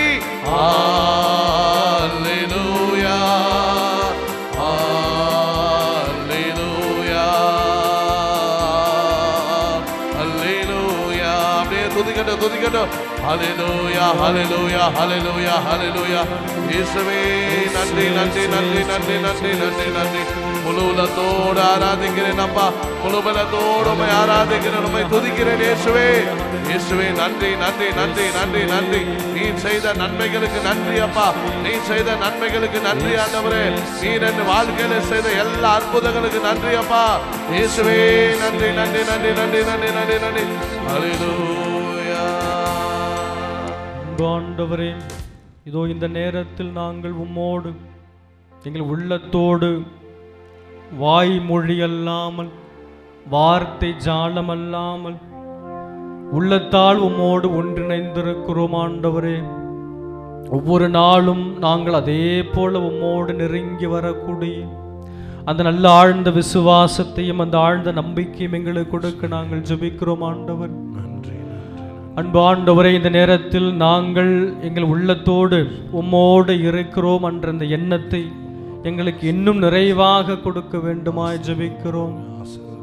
அன்பு ஆண்டவரே, எவ்வாறு திருத்தூதர்கள் உம்மோடு இருந்தார்களோ, அன்னை கரிமையால் உன்னோடு இருந்தாலும், அன்னை கனிமறியால் உம்மோடு இருந்து உள்ளத்தால் உன்னோடு வாழ்ந்தாலும், அவள் ஆண்டவரை பார்த்து ஒரு பார்வையில் கடவுள் அந்த அற்புதத்தை செய்தாரோ, அப்ப எப்பொழுது எந்த மாதிரி அன்னை மரியாள் ஆண்டவரை புரிந்து வைத்திருந்தார், அதே போல நாங்களும் உம்மோடு வாழ்ந்து உம்மோடு உள்ளத்தளவில் உறவு கொள்ளுகிற மக்களாக எங்களுடைய பார்வையில் நாங்கள் என்ன கேட்கிறோம், என்ன விரும்புகிறோம், எங்களுக்கு என்ன தேவை என்பதை உணரக்கூடிய அளவிற்கு நாங்கள் உம்மோடு நெருக்கமான மக்களாக வாழ எங்களுக்கு ஆசிரை கொடுக்க வேண்டுமாய் ஜெபிக்கிறோம் ஆண்டவரே. அனைவரும் ஆண்டவருக்கு முன்பாக கைகளை நீட்டி சொல்லுங்கள், இயேசுவே உமக்கு நன்றி, இயேசுவே உமக்கு நன்றி, இயேசுவே உமக்கு நன்றி, இயேசுவே உமக்கு ஆராதனை, இயேசுவே உமக்கு ஆராதனை, இயேசுவே உமக்கு ஆராதனை. ஆமென் ஆமென் ஆமென் ஆமென் ஆமென். நம்ம பாடின பாட்டு அந்த 2 லைன், ஃபர்ஸ்ட் லைன் என்ன? கர்த்தர் மேல் பாரத்தை வைத்து விடு, கலங்கி தவிக்காதே. அடுத்து, அவரே நம்மை ஆதரிப்பார். இந்த கடைசியில் முக்கியம், அதிசயம் செய்வார். அதுதான் இப்போ பிரச்சனை, அதிசயம் செய்வார். இப்போ நம்ம எல்லாருமே என் வாழ்வில் கடவுள் ஏதோ ஒரு அற்புதத்தையோ அதிசயத்தையோ ஒரு வல்ல செயலையோ என்னுடைய வாழ்வில் கடவுள் செய்ய மாட்டார்ன்னு தான் நம்ம எல்லாருமே ஒவ்வொரு முறையும் ஆலய பீடத்தை ஆலய படிக்கட்டில் வந்து நிற்கிற பொழுது நம்ம யோசிப்போம். உண்மைதானே அது? கடவுளே எனக்கு அதை செஞ்சிட மாட்டே, இது செஞ்சிட மாட்டியா. கேட்பது தவறில்லை, கேளுங்கள் உங்களுக்கு கொடுக்கப்படும் என்று கடவுள் சொல்லியிருக்கிறார். ஆனால் ஏன் நமக்கு நிறைய நேரங்களில் நாம் கேட்பது நமக்கு கிடைக்க மாட்டுது? நம்ம கேட்கிற விஷயங்கள் எவ்வளவோ பூசை எழுதி வைப்போம், நடந்து போவோம், நமக்கு ஏன் அது வாய்க்க மாட்டுது? நமக்கு ஏன் கடவுள் அந்த குடுப்பனையை கொடுக்க மாட்டார்? ஏன் நம்முடைய வாழ்வில் இந்த அற்புதங்கள் நடக்கல? ஏன் அதிசயம் நடக்கல? என்னைக்கா யோசிச்சிருப்போமா? யோசிச்சிருப்போம், யோசிச்சுட்டு தான் இருப்போம். அதுக்கு விடை நமக்கு கிடைச்சதா? யோசிப்போம், ஏன் அதற்கான விடை நமக்கு கிடைக்குமா? அப்ப நமக்கு அதற்கான விடையை நம்ம ஒவ்வொரு நாளும் ஆண்டவர்கிட்ட கேட்க வேண்டும். உட்காருங்க. மார்க்கு 6வது அதிகாரம் எடுங்கள. மார்க்கு 6வது எடுத்து கொடுத்துட்டு போறீங்களா? மார்க்கு 6வது அதிகாரம், பாவ சங்கீர்த்தனம். மார்க்கு 6வது அதிகாரம் 5வது இறைவசனம் படிங்களா? 4-5 படிங்க. ஆண்டவர் இந்த இதுல நீங்க மார்க்கு 6:2 படிங்க. ஓய்வு நாள் வந்த பொழுது ஆண்டவர் தொழுகை, அதாவது தன்னுடைய சொந்த ஊரில் உள்ள தொழுகை கூடத்தில் கற்பித்துக் கொண்டிருந்தார். அதை கேட்ட அவருடைய சொந்த மக்கள் அனைவரும் வியப்பில் ஆழ்ந்தார்கள். அவர்கள், இவருக்கு இவையெல்லாம் எங்கிருந்து வந்தன? என்னே இவருடைய ஞானம். இப்போ நான் போய் ஊரில் பூசை வச்சோன்னா சௌத்தியம் மௌனா எப்போ எங்கே கற்றுக்கிட்டான், இதெல்லாம் பேசுகிறான் போகிறான் வர்றாம்பாங்க. உள்ளூரில் போய் பூசை வச்சோம்னா ஒரு மாதிரி பார்ப்பாங்க, ஓஹோ இந்த தம்பி ஊருக்கே வந்தது இல்லையே, திடீர்னு சாமியாராச்சும்பாங்க. 12 வருஷமாக படிச்சுக்கிட்டு இருப்போம். எங்கள் ஊரில் ஒரு பாட்டி, அந்த கொரோனா டைமில் எல்லாருக்கும் உலகம் ஃபுல்லாக லீவு தானே, உலகம் ஃபுல்லாக கொரோனா டைம் லீவு தான், 9 மாதம் லீவு எங்களுக்கு. யூஸ்வலாக அந்த அவங்க எங்கள் ஊரில் என்ன யோசிப்பாங்கன்னா, மடத்தில் படிக்கிறவங்களுக்கு எப்படி வீட்டுக்கு விடுவாங்க, அதான் அவங்க கான்செப்ட். மடத்துக்கு போயிட்டா வீட்டுக்கே வர முடியாது, இந்த தம்பி 9 மாதமாக வீட்டில் இருக்குது. ஒரு அம்மா, ஒரு பாட்டி, அது பேர் குண்டாத்தா, அது பேரே குண்டாத்தா. அது அப்போ குண்டா இருந்துச்சா, இப்போ ஒல்லியாக இருக்குது. என்னம்மா இப்போவும் உன்னை குண்டாத்தாங்கிறாங்க? ஏன் தம்பி, ஏன் அப்புறம் அதான் உன் பிடிக்கல வந்துட்டியே, ஏதாவது பொண்ணை கண்ணை பார்த்து கல்யாணம் பண்ணலாம்ல அப்படின்னு. 9 மாதமாக ஊரில் சுற்றிக்கிட்டு என்னை பார்த்தா அந்த அம்மா என்ன யோசிக்கும், பாவம் அதுக்கு, சரி தம்பி ஏதோ பிடிக்கல வந்துருச்சு பிறகு அப்படின்னு யோசிக்கும். அப்போ உள்ளூரில் போய் ஆண்டவர் அதே போல் அந்த மக்களுக்கு போதிக்கிறார். எல்லாரும் பார்க்குறாங்க, என்ன இவருக்கு ஞானம். அடுத்து வல்ல செயல்கள் இவங்க பார்த்துருக்கிறாங்க. இவர் வல்ல செயல்கள், அற்புதங்கள் செய்ததை இவர்கள் பார்த்திருக்கிறார்கள். அந்த ஊர் மக்கள் வெளியில் பார்த்துருக்காங்க. என்ன வல்ல செயல்கள்? இவர் தச்சர் அல்லவா, இவர் ஆசாரி தானே. ஒரு பார் சொன்னார், இவர் எங்கள் குளம் அப்படின்னாப்புல. ஆண்டவர் இயேசு பார்த்துட்டு, அவர் ஆசாரி, அடாடா நம்ம குளம் எங்க, அவருக்கு எல்லாருக்கும் ஒரே குளம்தான். மீன் பிடிக்கிறவங்களுக்கு அவருக்கு அந்த குளம்பாங்க. விவசாயிகள் இவர் சொல்லுவார்ல அந்த விதை புரோமை, அப்போ அவங்க அந்த குளம்பாங்க. நீங்கள் பாட்டுக்கு ஆண்டவரை குளம் கோத்திரம் வச்சு கொண்டாடாதீங்க அப்படின்னு சும்மா விளையாட்டாக சொல்கிறது. இவர் தச்சர் அல்லவா, உங்களுக்கு ஒரு பாயிண்ட் கிடைச்சிருச்சோ, ஆண்டவர் ஆசாரியா அப்படிலாம் நீங்கள் யோசிக்கக்கூடாது, ஓகேவா? இவர் தச்சருடைய மகன் அல்லவா, மரியாவின் பிள்ளை தானே, இவங்களுடைய அக்கா தம்பி அண்ணா நம்மோட இருக்கிறாங்களே என்று எல்லாரும் பேசுகிறாங்க. பேசிட்டு நீங்கள் 5வது வசனம் படிங்க. அங்கே உடல் நலமற்றோருடைய கைகளை வைத்து குணமாக்கியதை தவிர வேறு வல்ல செயல் எதையும் அவரால் செய்ய முடியலன்ட்டு விவிலியம் சொல்லுது. ஆண்டவர் இயேசு உலகத்தை உருவாக்குனவர், ஒரு வார்த்தையில் எல்லாத்தையும் படைச்சார். ஒளி உண்டாகுக, உண்டானுச்சு. நீர்த்திரள் சேர்ந்து கடல் உருவானது. எல்லாமே வார்த்தையால் உருவாக்குனார். அவருக்கு என்ன பண்ண முடியலையா? எந்த வல்ல செயலும் அந்த மக்கள் மத்தியில் செய்ய முடியலை அவரால். அப்போ நம்ம நினைக்கிற ஆண்டவர் ஆச்சா ஊச்சா ஆய் ஓயும்பா, ஏன் அவருக்கே கை விளங்கலை. யாருக்கு? தூக்க முடியல ஆண்டவரால். கை மேலே எழும்ப மாட்டுது. மக்களுக்கு வல்ல செயல்கள் செய்ய முடியல. காரணம் என்ன? எஸ், அவங்க யாருமே ஆண்டவரை ஏற்றுக்கொள்ளலை. இவர் யாரு, இவர் அவர் தானே, இவர் தானே, இவர் அவர் தானே என்று இவர்கள் எப்போவுமே ஆண்டவருக்கு பக்கத்தில் ஒரு மிகப்பெரிய டிஸ்டன்ஸை கிரியேட் பண்ணிட்டாங்க. இவர்கள் ஆண்டவரோடு இருப்பதற்கு அவர்கள் விரும்பலை, ஆண்டவரோடு உடனிருப்பதற்கு விரும்பலை. கடவுளோடு உறவாட விரும்பலை. அவருடைய உறவை இவர்கள் அறுத்து கொள்ளத்தான் விரும்பினார்கள். இவர் தச்சர் மகன் அல்லவா, மரியாவோட புள்ள தானே, சூசேப்பரோட பையன் தானே, இவன் நம்ம ஊர் பையன் தானே, இவருக்கு என்ன, அதெல்லாம் பார்த்துக்கலாம், அவர் போட்டோம். இவரை விட்டு இவர்கள் எப்பொழுதுமே விலகி இருந்தார்கள். யாரு? நாசரத்தில் வாழ்ந்த மக்கள். ஆண்டவரால் ஒரு வல்ல செயல் கூட அங்கு செய்ய முடியவில்லை என்று விவிலியம் சொல்லி. எனக்கு ஆச்சரியமா இருக்கும், எப்படி ஆண்டவரால் முடியாம போனுச்சு? அவரால் எப்படி முடியாம போகும்? ஆனால் முடியல. காரணம், இவர்கள் ஆண்டவரோடு இல்லாத நிலை. உள்ளத்தால், எண்ணத்தால், சிந்தனையால் கடவுளோடு இல்லாத நிலை. இப்போ புரிஞ்சுக்கிட்டீங்களா? நம்ம கேட்கிற பொழுது கடவுள் கொடுக்க மாட்டாருன்னா, அவர் கொடுக்க விரும்புகிறாரு, ஆனால் அவராலே முடியல. நானும் 4 வருஷமாக எனக்கு கொஞ்சம் தொண்டை கரகரங்கும். நானும் ஆண்டவர்கிட்ட கேட்குறேன், எனக்கு கொடுப்பன என்ன சரி தம்பி, அதையும் கேவலமாக பேசிக்குது, நம்மளையும் கேவலமாக பேச நினைக்காதீங்க. கடவுள் கொடுக்க விரும்பினாலும் சில நேரங்களில் கடவுளால் கொடுக்க முடியாது. காரணம், நம்முடைய வாழ்வு அப்படி இருக்கும். நம்ம நினைக்கலாம், நம்ம அவ்வளோ கஷ்டப்படுறோம். சில மக்கள் நினைப்பாங்கல்ல, இங்கே ஒரு 10 பூசை எழுதி வைப்பாங்க, அந்தோனியார் கோயிலில் கிடைக்கலையா, ஆரோக்கிய மாதா கோயில் கிடைக்கலையா, சூசேப்பூர் கோயில் கிடைக்கலையா, வேளாங்கண்ணி நடந்து போவாங்க கிடைக்கலையா, மாரியம்மா கோயில், மகமாய் கோயில் போயிட வேண்டிதான். எங்கே போனாலும் கிடைக்காது, எங்கு சென்றாலும் கிடைக்காது. அங்கே எங்கள் மணமேல்குடியில் ஒரு பக்கத்தில் அங்கே ஒரு ஊர் இருக்குது. அங்கே ஒருத்தர் குறி சொல்லுவார். அது அவருடைய வேலை, நம்ம அவர் குறை சொல்லக்கூடாது. குறி சொல்லுவாங்க. ரொம்ப தூரத்துலேருந்துலாம் வருவாங்க குறி கேட்குறதுக்கு. அன்னைக்கு மட்டும் அந்த கோயில் ரொம்ப கூட்டமாக இருக்கும். அந்த நாள் மட்டும் நான் புதுசாக போனால் எனக்கு ஒரே டவுட், என்னடா எவ்வளோ கூட்டமாக இருக்குது, அவ்வளோ பக்திலாம் வாய்ப்பு இல்லைங்களே, கொஞ்சம் எனக்கு டவுட்டாக இருக்கேன்னு கேட்டேன். இல்லை சாமி, நீ குறி கேட்குறனால அப்படின்னா. பாருங்கள், ஆண்டவர் மீது நம்பிக்கை இல்லாத, நற்கருணையின் மீது நம்பிக்கை இல்லை, விவிலியத்தின் மீது நம்பிக்கை இல்லை, திருபலிபீடத்தின் மீது நம்பிக்கை இல்லை, திருப்பலி மீது நம்பிக்கை இல்லை, புனிதர்கள் மீது நம்பிக்கை இல்லை, யாரோ ஒருத்தன் குறி சொல்கிறாங்களாம் போய் உட்காந்துரு. இது வாழ்க்கையில் அற்புதம் அதிசயம் நடக்குமா? வாய்ப்பே கிடையாது. கொஞ்சம் கூட எதுவும் நடக்காது. நினைக்கலாம் நடக்குன்ட்டு, நினச்சே நீ நினைஞ்சிருவ, நினச்சே நம்ம அழிஞ்சு தான் போகணும்.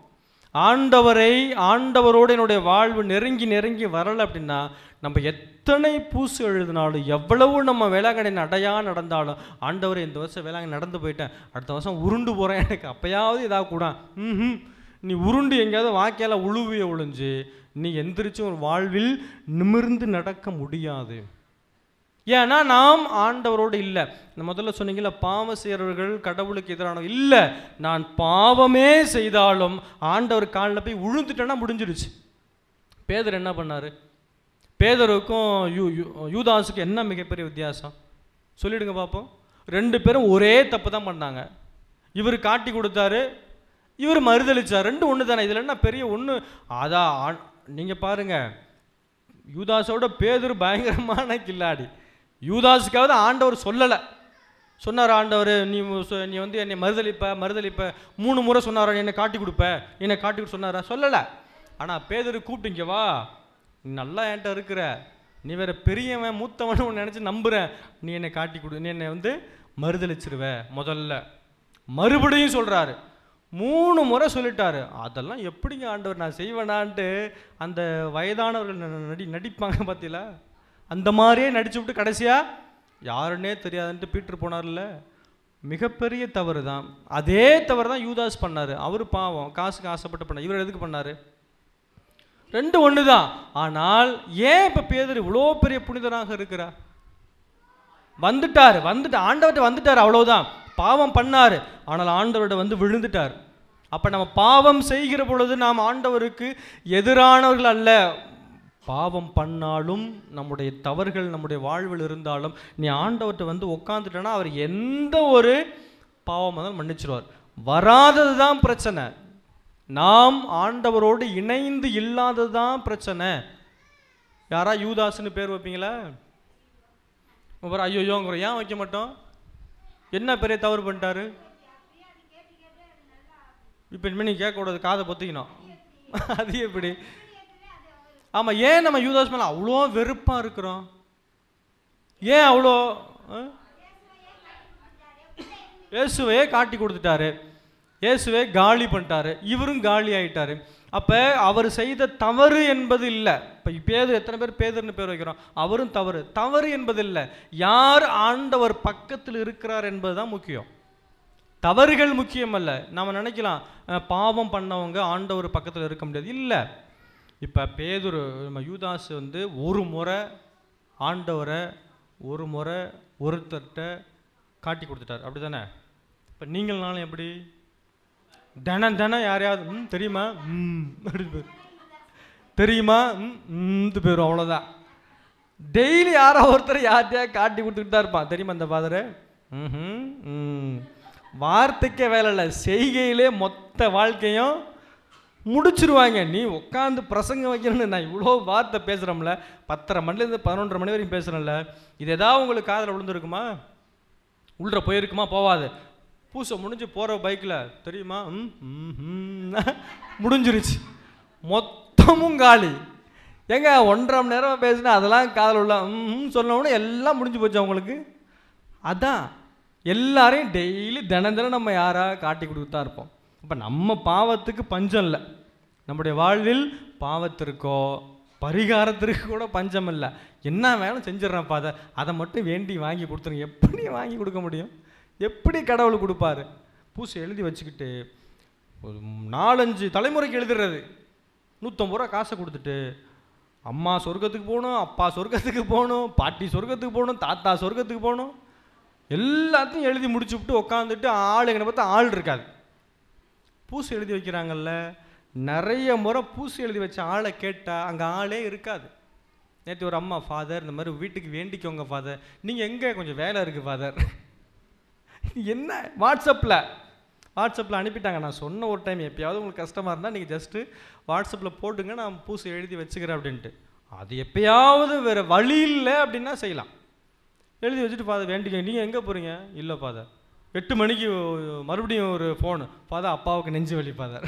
அப்படித்தான் ஆகும். நீ பாட்டு எழுதி வச்சுட்டு போவ, நீ ஆண்டவர்கிட்ட வேண்ட வந்தால் இங்கே வா, அவருடைய பாதத்தில் உட்காரு, வேண்டு, உனக்கு கிடைக்கும். நீ வச்சுட்டு அவன் எவனா பூசை வைப்பான், 150 ரூபாய்க்கு கொடுத்துட்டா பூசை வச்சா கிடச்சிருமா? வாய்ப்பே கிடையாது. நான் சொல்கிறேன், தப்பாக நினைக்காதீங்க. பூசை எழுதுவதை நான் குறை சொல்லலை, அது எழுதணும். நமக்காக நம்முடைய ஊர் மக்கள், இந்த ஆலயத்தில் கூடியிருக்கிற எல்லாரும் நம்முடைய ஒத்த கருத்துக்கு ஜபிப்பதை போல ஒன்றும் வராது. நமக்காக எல்லாரும் ஜபிக்கிறாங்க, அது வேறு எந்த மதத்துலையும் கிடையாது. எங்கேயா உண்டா? வேறு எங்கேயா உண்டா? ஒருத்தருக்காக எல்லாரும் சேர்ந்து ஜபிக்கிற பழக்கம் எங்கேயுமே கிடையாது. திருச்சபையில் இருக்கிறது, அதை குறை சொல்ல. ஆனால் நாமும் அதற்கு உரியவனாக, ஒத்துழைக்கக்கூடியவனாக, அதற்கு தகுதி உள்ளவனாக நாம் இருக்கணும். அது எப்போ முடியும்னா, நானும் அவர் பக்கத்தில் உட்காந்துடணும். அவருடைய பக்கத்தில் உட்கார்ந்திருந்தால்தான் எனக்கு அந்த அதிசயம் என்னுடைய வாழ்வில் நடக்கும், அந்த அற்புதம் என்னுடைய வாழ்வில் நடக்கும். இல்லை என்றால் நம்முடைய வாழ்வில் நம்ம எவ்வளவு பாட்டு பாடி, எவ்வளவு புகழ்ச்சி, எவ்வளவு நான் நேர்த்திக்கடன் செலுத்தினாலும் என் உள்ளம் ஆண்டவரோடு இணையாத பொழுது இவை எதுவுமே நடக்காது. இது மிகப்பெரிய உதாரணம் என்ன தெரியுங்களா? 2 உதாரணம். ஒன்று, லூக்கா நற்செய்தி 15வது அதிகாரத்தில் அந்த ஊதாரி மைந்தன் கதை எல்லாருக்குமே தெரியும்ல, எல்லாருக்குமே தெரியும்.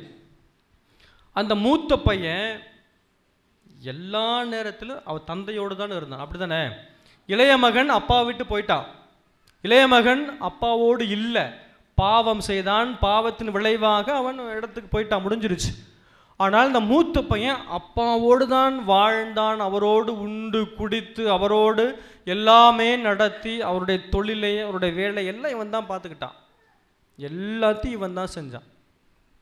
ஆனால் நீங்கள் பாருங்க, ஆண்டவர் அந்த ஊதாரி மைந்தன் வருகிற பொழுது தந்தை எந்த உள்ளத்தோடு போய் தன்னுடைய மகனை வரவேற்றார். பாவம் செஞ்சுட்டான், ஆனால் இருந்தும் திருந்தி நம்ம பக்கம் வந்துட்டான். அப்போ என் மகன் இறந்து போயிருந்தான், மீண்டும் உயிரோடு உயிர் பெற்று வந்திருக்கிறான் என்று இவர் அவ்வளவு பாசத்தோட, அவ்வளவு ஒரு பரிவோட இங்கிருந்து ஓடி போய் அவரை கட்டி அணைத்து, அவருக்கு உடம்புல நல்ல புது துணி போட்டு, கையில் மோதிரம் போட்டு, காலுக்கு மிதியடி போட்டு அவ்வளோ மரியாதையாக நடத்த தெரிஞ்சது. யாருக்கு? தந்தைக்கு. ஆனால் அந்த தந்தையோடு தான் இவர் இருந்தார். யார்? அந்த மூத்த மகன். ஆனால் தந்தை கிட்ட இருக்கிற ஒரு நல்ல குணம், ஒரு நல்ல எண்ணம், ஒரு நல்ல புத்தி கூட யாருக்கு இல்லை? இந்த மூத்த பையனுக்கு இல்லையா? அப்பா எப்படி வரவேற்கிறார், அப்பாவுக்கு எப்படி இந்த இளகிய மனசு இருக்கு, அப்பாவுக்கு எப்படி இது அவ்வளோ சாத்தியமாகப்படுது, அப்போ அவருக்கு அவ்வளோ அன்பு இருக்கு, இவருக்கு ஏன் அது இல்லை? ஆனால் ஆண்டவர் தானே இருக்கிறாப்ல, அப்பாவோடு தானே இருக்கிறாரு. அப்பாவோடு இருக்கிற இவனுக்கு ஏன் அந்த நல்ல குணங்கள் ஒட்டிக்கல? ஏன் அந்த நல்ல குணம் இவருக்கு இல்லை என்றால், தந்தையோடு இருக்கிற மாதிரி இருக்கும், ஆனால் அவன் உண்மையிலேயே தந்தையோடு இல்லை. அதுதான் உண்மை. தந்தையோடு இருக்கிறான், ஆனால் தந்தையினுடைய குணநலங்கள் இவருக்கு இருக்கிறதா? அதுதானே ஆண்டவர் கேட்கிறாரு. நீ என்னோடு இருக்கிற மாதிரி இருக்குமானால் உண்மையிலே நீ என்னோடு இருக்கிறாயா? கேட்கிற மாதிரியே இருக்கும். நீங்களாம் உட்காந்து கேட்குறீங்களா? இப்போ எத்தனை பேர் கேட்குறீங்கன்னு தெரியல. பாதி பேர் தலையை கீழே போட்டிய, பாதி பேர் எவ்வளவுதான் பேசினாலும் செவுத்துல மாட்டலாம் ஃபோட்டோ மாதிரி அப்படியே இருப்பிய. சிரிச்சாலும் சிரிக்கிறது இல்லை, பாட்டு பாடினாலும் பாட்டு பாடுறதில்ல, இழுத்து மூடினத்தை பிடிச்சிக்கிட்டே இப்படியே. எப்போ வாயை திறப்பீங்க? சாம்பார் சோறு ரெடி ஆகிட்டு இருக்கு. இப்போ சாம்பார் போடுறப்ப என்ன உப்பு இல்லை ஒன்றும் இல்லை, அங்கே போய் நல்லா பேசுவான். ஏன்னா ஊறுகாவா, இதில் புளிப்பு இல்லை உப்புல, இது என்ன ஊறுகா எங்கே? அங்கே போய் சமையல்கார்ட்ட சண்டை போடுறவன்ட்டு தானே, என்ன பிளேட் இது, வேறு பிளேட்டை கொடு. அங்கே நல்லா பேசிட்டு யாரை கேட்குறாங்க? சாம்பார் சோறா அன்னைக்குன்னு கேட்குறாங்க. சாம்பாரை போடுறாங்க, சாமி உனக்கு எப்படி தெரியும்? சும்மா ஒரு குத்து மதிப்பாக சொன்னேன். அப்போ அங்கே போயிட்டு நம்ம எல்லாம் பேசுவோம். ஆனால் இங்கே என்ன பண்ணுவோம்? அப்படியே குத்துக்கல்லாட்டம் அப்படியே உட்காந்துருப்போம். அப்படியே குத்துக்கல்லாட்டம். ஆண்டவருக்கு முன்னாடி நாம் இருக்கிற பொழுது, கடவுளுக்கு முன்னாடி என்னுடைய வாழ்வு இருக்கிற பொழுது அவர் எதிர்பார்க்கறது என்ன?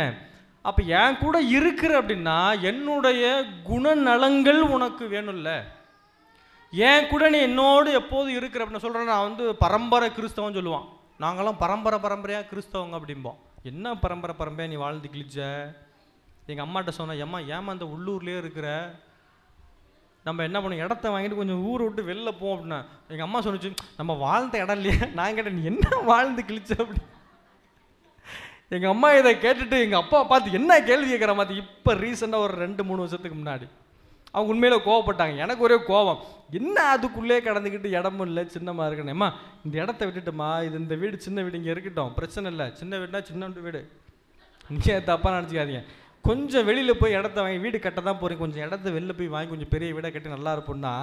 எங்கள் அம்மா சொன்னேன், நம்ம வாழ்ந்த வீடை விட்டுட்டு எப்படி போகிறது? என்ன நீ வாழ்ந்தப்ப எத்தனை பேர் கிறிஸ்தவனா மாற்றிட்ட, எத்தனை பேர் நீ கத்தோலிக் கிறிஸ்தவனா மாற்றி விட்டேன்னு அதை கேட்கல, என்ன நீ வாழ்ந்துட்ட அப்படின்னு கேட்டால் எங்கள் அம்மா கோவம் வந்துருச்சு. எப்படி கேட்குற மாதிரி எங்கள் அம்மா ஒரு மாதிரி அழுகிற மாதிரி ஆயிடுச்சு.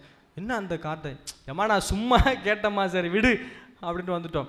சொன்னா பரம்பரை கிறிஸ்தவங்க, பரம்பரையாக கிறிஸ்தவங்க, பரம்பரை எத்தனை பரம்பரைன்னு எத்தனை பேரை கிறிஸ்தவனை மாற்றினேன்?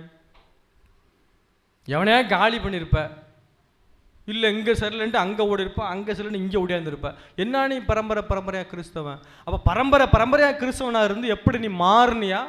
உன்னுடைய வாழ்வு மாறுனுச்சா? உன்னுடைய எண்ணம் சிந்தனை ஆண்டவரை போல மாறுனுச்சா? இல்லையே.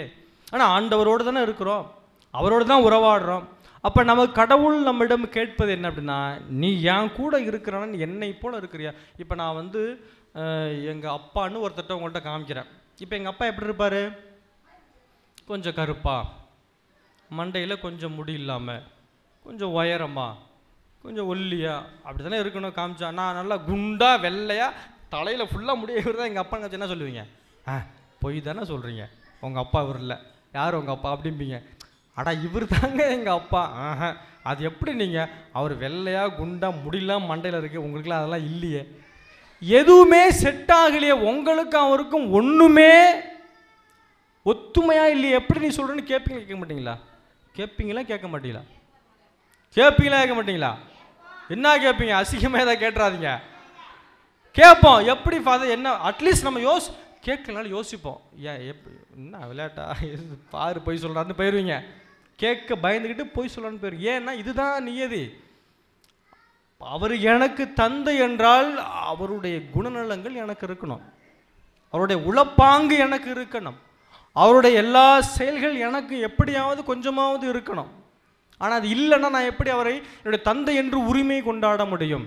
இப்போ ஆண்டவர் நான் இருக்கிறேன், நான் ரொம்ப வருஷமாக கத்தோலிக்க கிறிஸ்தவனாக இருக்கிறேன், ரொம்ப வருஷமாக நான் பரம்பரையாக கிறிஸ்தவனாக இருக்கிறேன், நான்லாம் டெய்லி கோயிலுக்கு போயிடுவேன் தெரியுமா அப்படின்னு சொல்கிறேன். நம்ம உண்மையிலேயே அவர் என்னுடைய ஆண்டவர் தானா, என் தந்தை தானா என்று பார்க்குறவன் சிரிப்பான்.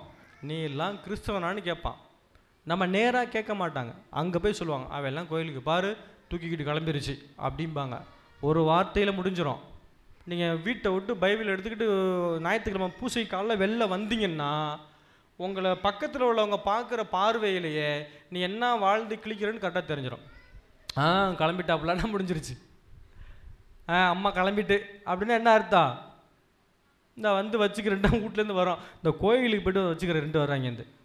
அப்போ நம்முடைய வாழ்வு என்பது ஆண்டவரோடு இருக்கிறது அப்படின்னா அது எல்லாருக்கும் தெரியணும், வேற வழியே கிடையாது. அது எல்லாருக்கும் இவர்தான் ஆண்டவருடைய மகன் என்று எல்லோருக்கும் தெரிய வேண்டும்.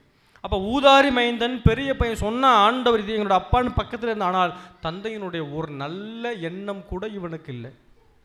ஆனால் நீங்கள் அதே மாதிரி பாருங்கள், ஆண்டவர் இயேசு கடைசியில் சாகிற பொழுது பக்கத்தில் ஒரு நல்ல கல்வன் தொங்கிக்கிட்டே இருந்தான். எவ்வளோ நேரம் தொங்கியிருப்பான்? ஒரு அரை மணி நேரம் 1 மணி நேரம் ஆண்டவர் பக்கத்தில் தொங்கியிருப்பானா? ஆனால் அவனுக்கு கடவுள் கொடுத்த மிகப்பெரிய பேர் என்ன சொல்லுங்க பார்ப்போம். அந்த நல்ல கல்வனுக்கு கடவுள் கொடுத்த பரிசு என்ன? இன்றே நீ என்னோடு வான் வீட்டில் இருப்பாய். இது யாருக்குமே ஆண்டவர் சொல்லலை. இந்த வார்த்தை எந்த புனிதருக்கும் கிடைக்கல. அவங்க இறந்தாங்கன்னா உத்தரி ஸ்தலத்துக்கு போய் அப்புறம்தான் அவங்க சொர்க்கத்துக்கு போகிறாங்க. அதானே திருச்சி நமக்கு சொல்லித்தருது.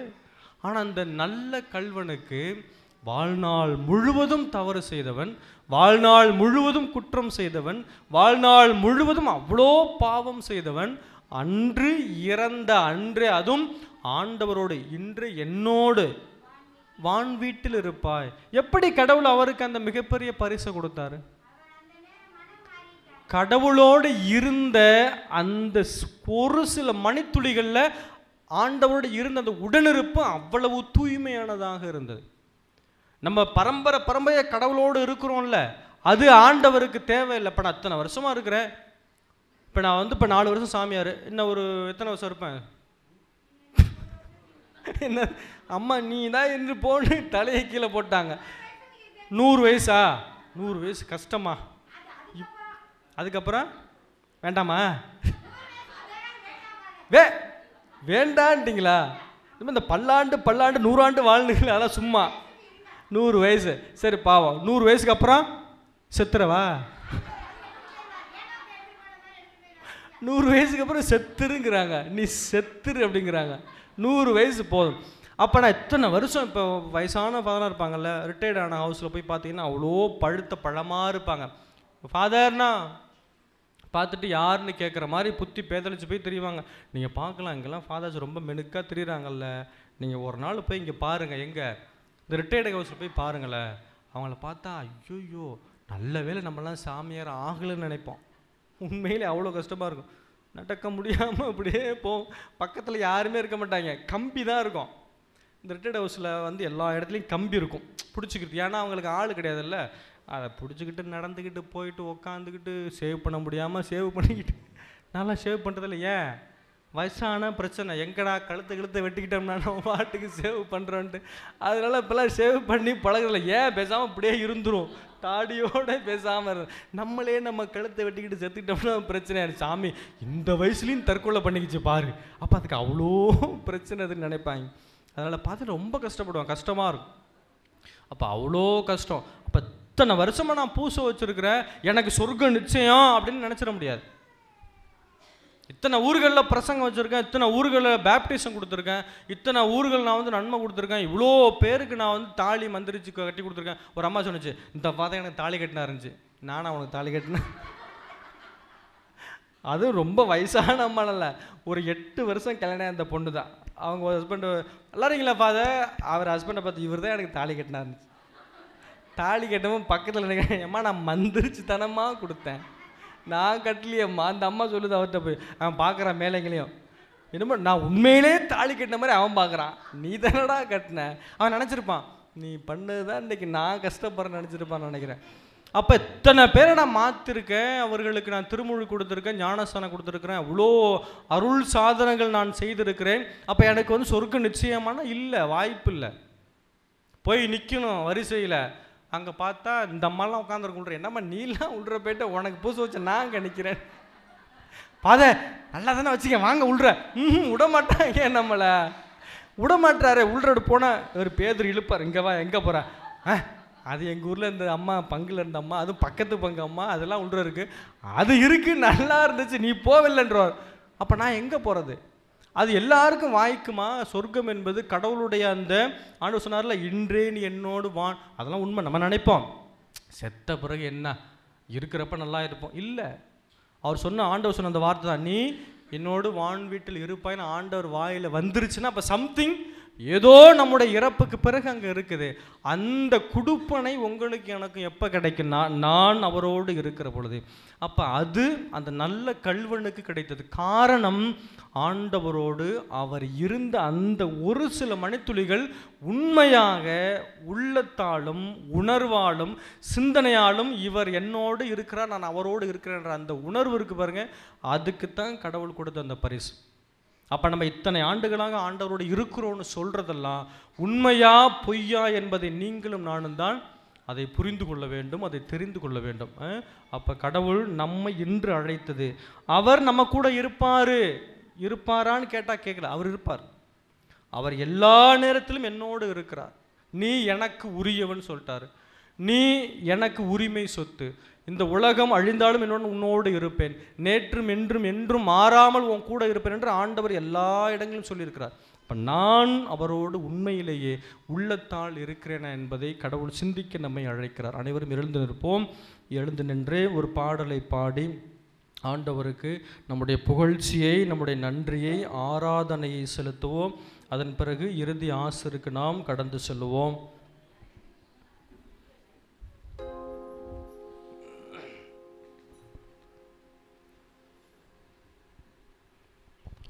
ஆண்டவருக்கு முன்பாக நம் கரங்களை உயர்த்துவோம். ஆண்டவரை கண்கள் திறந்து பார்ப்போம். என் ஆண்டவரே, இயேசுவே, உம்மை நான் ஆராதிக்கிறேன், உம்மை நான் அன்பு செய்கிறேன்னு சொல்லட்டும்.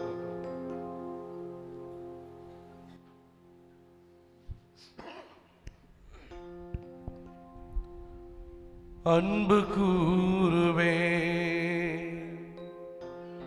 இன்னும் அதிகமா ஆராதிப்பே, இன்னும் ஆர்வமா சத்தமா அன்பு கூறுவே இன்னும் அதிகமாய் ஆராதிப்பே, இன்னும் ஆர்வமா.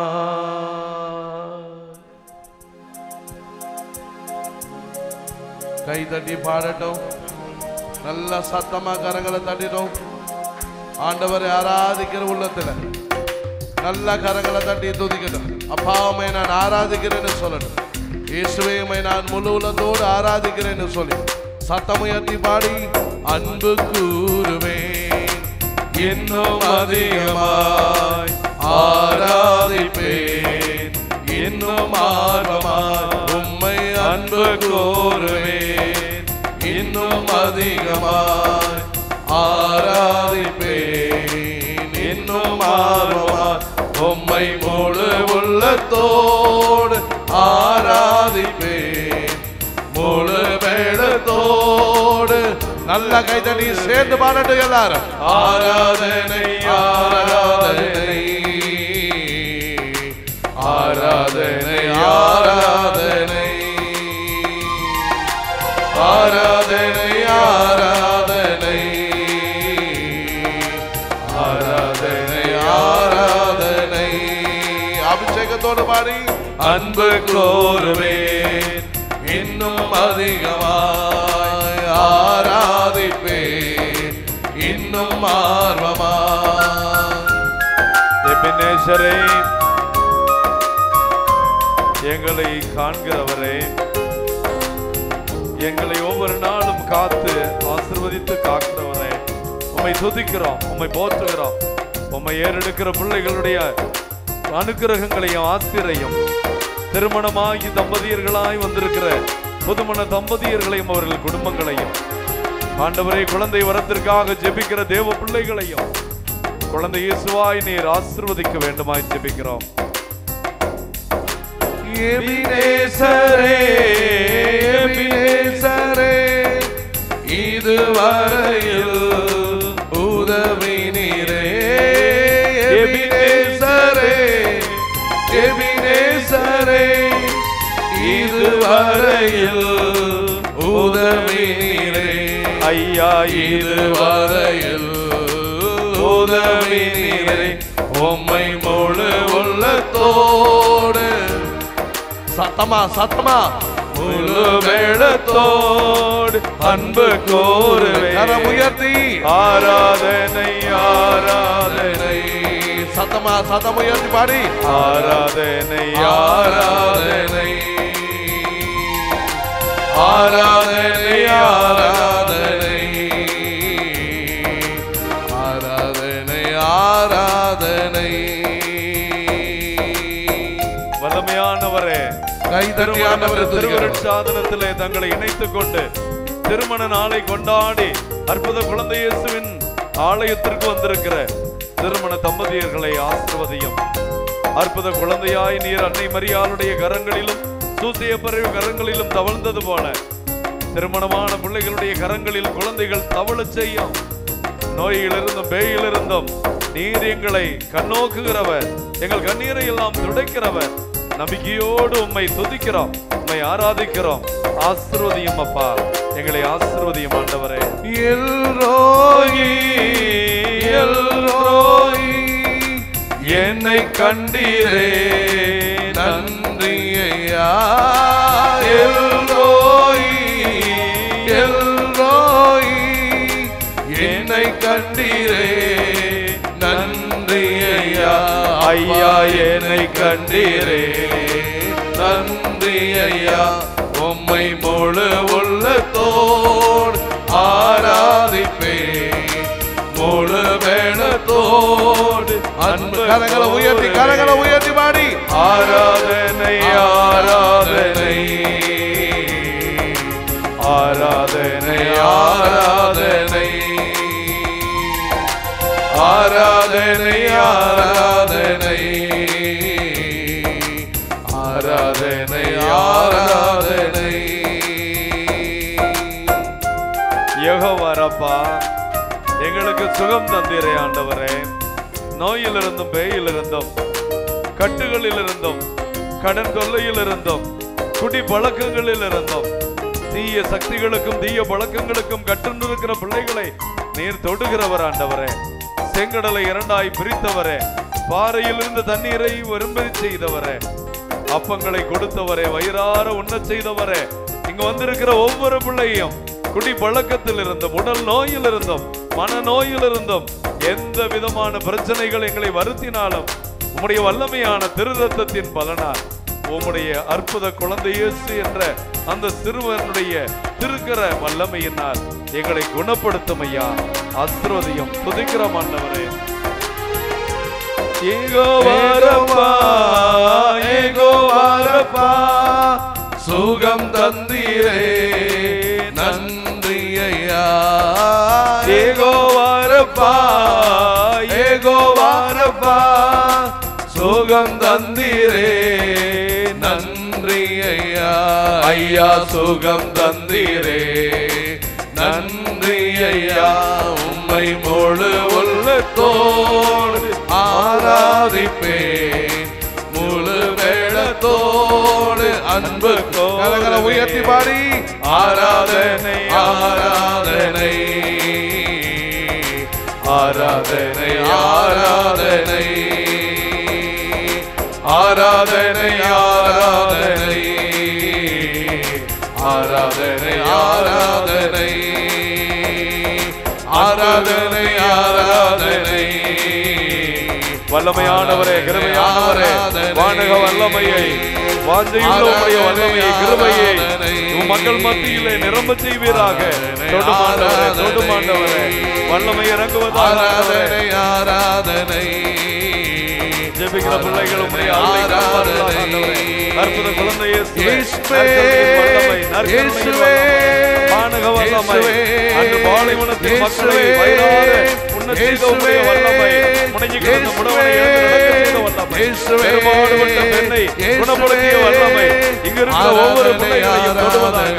தொடும் தொடும் தொடும் தொடும் ஆண்டவரே. குழந்தை வரம் இல்லாமல் இருக்கிற தேவ பிள்ளைகளுடைய உதரங்களை தொடும், குழந்தை வரத்தை கூட ஆண்டவரே. திருமணம் ஆகி வந்திருக்கிற இளம் பிள்ளைகள் கனவுகளோடு உம்மை நம்பி திருமணம் வந்திருக்கிற பிள்ளைகள் அன்புறவிலே வாழ்வார்களாக, குழந்தை செல்வங்களை பெறுவார்களாக, குறையில்லாத வாழ்வு வாழ்வார்களாக. ஆண்டவரே, இங்கு வந்திருக்கிற பிள்ளைகளுக்கு வராத பிள்ளைகளுக்குமாய் ஜெபிக்கிறோம். ஆண்டவரை தேடுகிற ஞானத்தை கூட ஆண்டவரை தேடி பூசைக்கு திருப்பலியிலே ஜெபமாலையிலே ஆண்டவரை துதிக்கிற நற்கருணை ஆராதனையிலே கலந்து கொள்கிற ஆர்வத்தை கொடுத்து எங்களை எழுப்புவீராக. தொடும் ஆண்டவரே. ஆண்டவரே, நாசரேத்து இயேசுவே, உம்மை ஏறெடுத்து ஜெபிக்கிற பிள்ளைகள், கூவி ஜெபிக்கிற பிள்ளைகள் ஆசிரை பெற்று இந்த திருத்தலத்திலிருந்து செல்வார்களாக. அற்புத குழந்தை இயேசுவின் இந்த திருத்தலம் ஆசி நிரம்பிய திருத்தலமாய் எங்கள் அனைவரையும் ஆசீர்வதிக்க இரக்கமிக்கவும் கரங்களுக்குள் எங்களை ஒப்பு கொடுத்து ஜெபிக்கிறோம் எங்கள் ஜீவனுள்ள நல்ல பிதாவே. ஆமென். உம்மை முழு உள்ளத்தோடு ஆராதிப்பேன், முழு வெள்ளத்தோடு அன்பு கூறுவேன். கரங்களை உயர்த்தி பாடட்டும் எல்லாரும். ஆராதனை ஆராதனை ஆராதனை ஆராதனை. குரல் உயர்த்தி சத்தமா பாடி ஆராதனை ஆராதனை ஆராதனை ஆராதனை.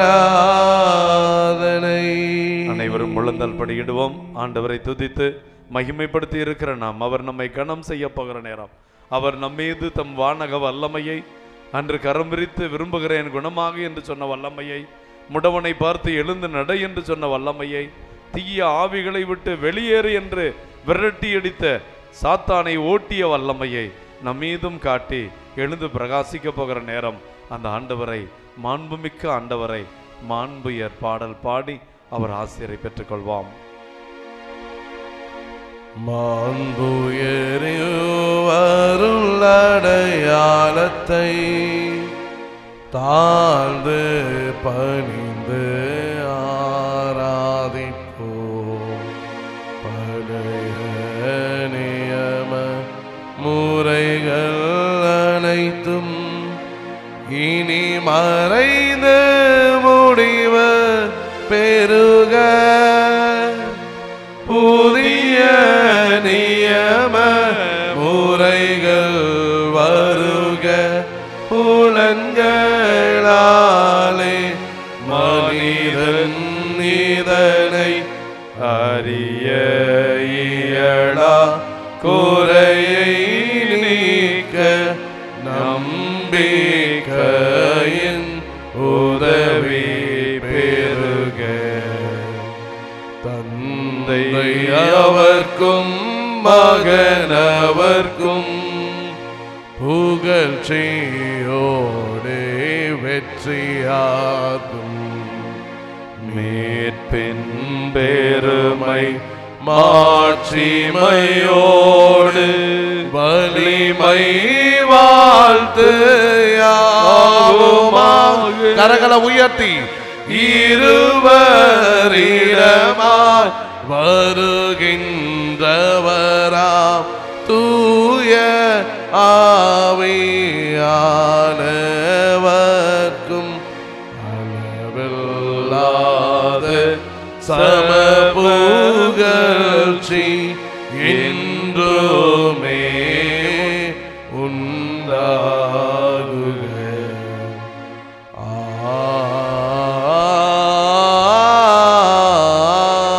ஆமென். வாணி நின்று அவர்களுக்கு அப்பம் அளித்தீரே, இனிமையெல்லாம் தன்னகத்தை கொண்ட அப்பம் மீதுவே. ஜெபிப்போமாக. இறைவா, இந்த வியப்புக்குரிய திருவருட்சாதனத்திலே உம்முடைய திருப்பாடுகள் நினைவை எங்களுக்கு விட்டு சென்றி உமது திருவுடல் திரு ரத்தமாகியவற்றின் மறைபொருளை வணங்கும் நாங்கள் உமது மீட்பின் பேறு பலன்களை இடைவிடாமல் அனுபவிக்க அருள் புரிவீராக. என்றென்றும் வாழ்ந்து ஆட்சி செய்கின்றவர் நீரே. ஆமென். கரம் பிரித்து ஆண்டவரை எதிர்நோக்கி ஆசீர்வதியும் ஆண்டவரே, உம் மக்கள் எங்களை ஆசீர்வதியும் என்று பாடி ஆசிரை பெற்றுக்கொள்வாம். ஆசீர்வதியும் என்னை ஆசீர்வதியும், ஆசீர்வதியும் என்னை ஆசீர்வதியும், ஆசீர்வதியும் என்னை ஆசீர்வதியும், ஆசீர்வதியும் என்னை ஆசீர்வதியும், ஆசீர்வதியும் என்னை ஆசீர்வதியும், ஆசீர்வதியும் என்னை ஆசீர்வதியும், ஆசீர்வதியும் என்னை ஆசீர்வதியும், ஆசீர்வதியும் என்னை ஆசீர்வதியும்.